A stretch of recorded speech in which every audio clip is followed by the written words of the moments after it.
I'm Logan Crawford, and right now on the Spotlight Network, we're diving into the world of high stakes and hidden dangers with author Matt Shea. Great author, one of my favorite guests.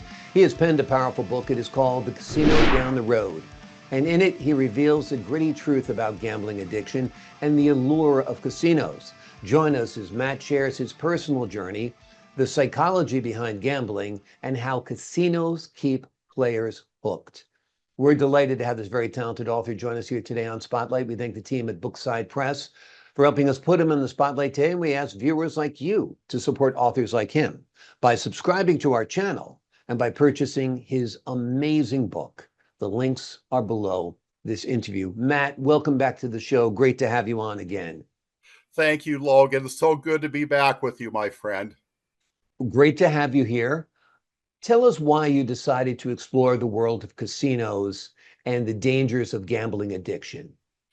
It all started when I was very young, and there was a show called The Flintstones that did a little thing about addictive gambling. And I'm a little boy, and I vaguely knew what gambling was, but I didn't know it had such a problem attached to it. And then not long after that, my little sister went to a horse track to have fun. And when she won a little bit, Dad said, "You're cursed because you beat the odds, and people like you come back, and that's how they make their profit. They lose, but because they've won before, it starts a cycle. It's called chasing your losses." And that did happen, but she learned early.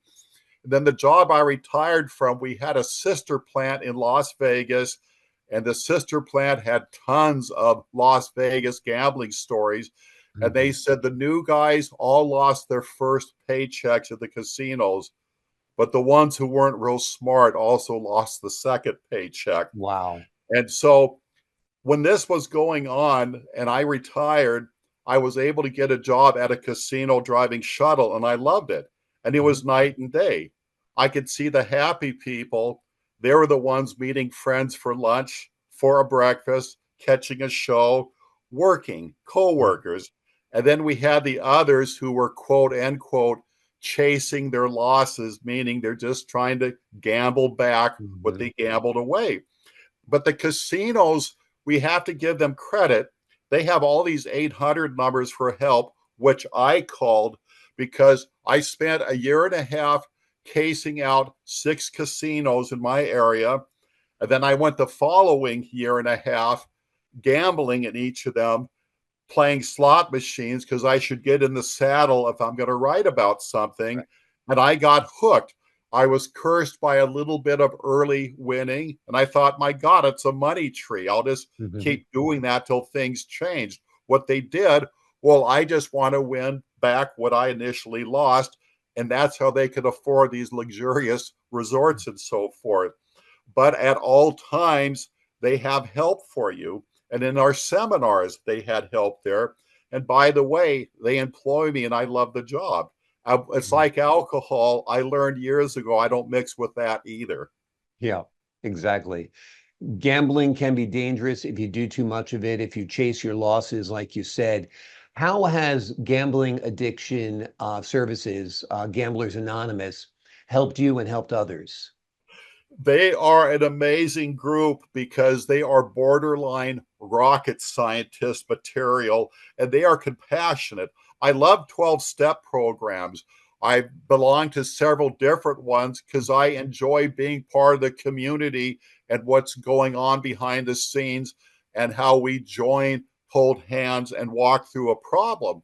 The important thing about gambling is I would equate it to alcohol. It doesn't go away. You live with it here on out. But now that you understand you have that, it doesn't have to get the better of you. It's your decision where the control's going to be. So I love my meetings, my fellowships. We have potlucks, everything.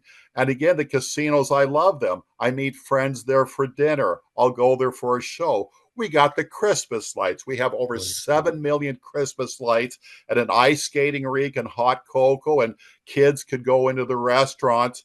And I forget that it's also a place of gambling. So they really have met family life halfway, and I commend them for that. Absolutely. You've got a special warning in your book for senior citizens. The casinos kind of consider them their golden gooses, correct? Very correct, because I'm a shuttle driver and we drive to certain places based on when the Social Security checks come out. And then casinos will target seniors by inviting them in, staying for free. You get a free meal, but they're now there because sadly, many of them don't have family or places to go. The casinos, most of them run 24 hours, even on Christmas. Yeah. And so they could always go there and they are catered to. They are brought in, but the trade off is we have a revenue in progress. Yeah. Exactly. Go there, get the dinner, enjoy company, enjoy being around people, enjoy the fact that there's energy on days where every other restaurant is closed, but try to limit your time in the actual casino because at the end of the day, you're probably going to lose. And that's the reality for most people. Are there signs that somebody should look for if they know someone who might have a gambling problem? The number one sign is you're going there an awful lot and you try to brush it off with that I'm not that bad, and your loved ones are breaking the ice. They're telling you first. I am with Renee, and Renee said you're going there too often, and she left the 800 gambler number for me. And when a woman's right, she's right. And I went to these meetings and I got a good look at myself, but I also told my employees about it, my boss and everything. And so you get that first wave of loved ones trying to tell you, we have a knee jerk response to be defensive. Be bigger than that. There's a reason why they love you. Honor them and consider what they have to say. That's number one. Gamblers try to hide it quite a bit. And then finally, everything's broken loose and there's nothing to hide. I understand you did quite a bit of research for this book as well. Tell us about that. Oh, yes. I went to 6 different casinos in the area, and I spent a year and a half watching people, listening to people, sitting in the coffee shops, talking to managers, talking to security guards, the maintenance men, their side of it. And I would say 98% of them advise you not to gamble. A friend of mine worked at 6 different casinos as a card dealer, and he couldn't say it fast enough. Don't gamble. It's a game. You're a kid at an arcade. And these kids at these convenience stores playing the arcades, they're ahead of the game because they know they're not going to win anything. They're having fun. Tell that to a grown up who's giving them advice, and now they're trying to win what they lost last paycheck. Exactly, exactly. Yeah, when you're gambling away part of your paycheck, part of your rent, you're in deep trouble. And that's a big warning sign to oneself as well. What do you There's cons also something, they greatly highlight the winners. So when Right. you walk in, all these machines are posted, and somebody won X amount, somebody won X amount right here.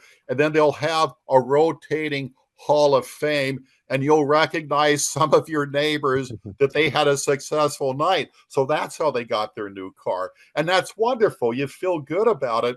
But over 70% of the income casinos bring in come from slot machines, and approximately only 13% or so leave the casino having made money on a slot machine. But there's no such thing as a professional slot machine player because, in essence, you're flipping a coin, but it's not a 50-50 chance. Right. Exactly. Exactly. Yeah, it's the same reason why the lottery commissions of every state hand out giant checks to people when they win. They want to make it feel like, hey, there's a chance of winning. And yes, there is a chance of winning. In the case of the lottery, there's a minuscule chance of winning. And the odds are against you at a casino as well. What do casinos do to keep you in the game, keep you in the casino longer? They have ways of luring people and keeping people, right? They do not have clocks.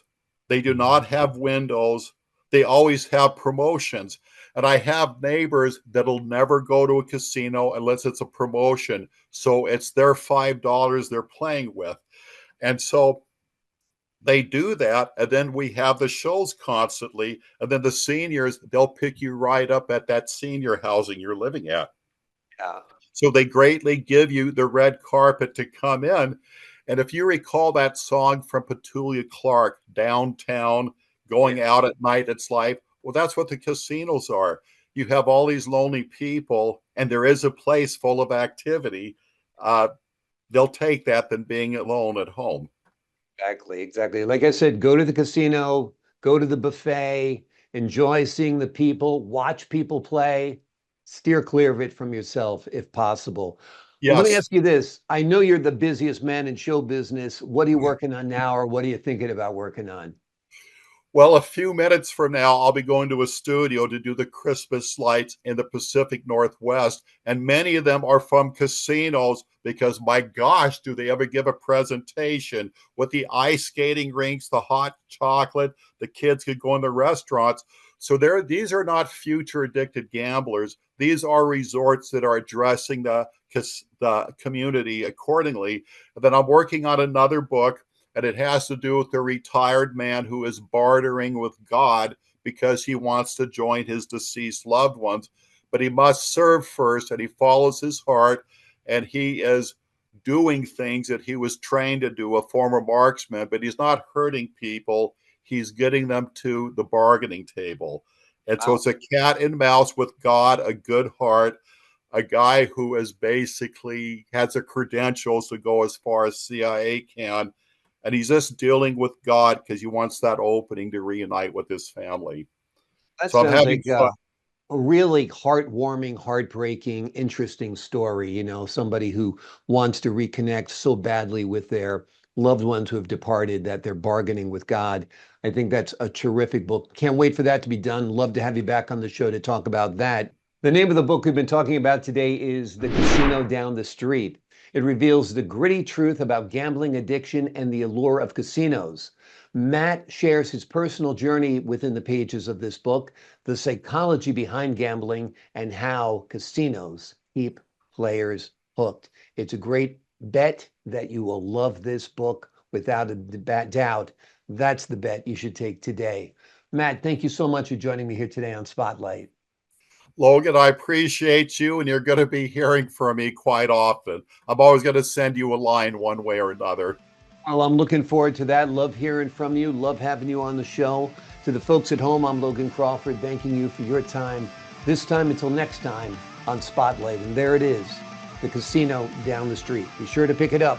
It's a sure bet.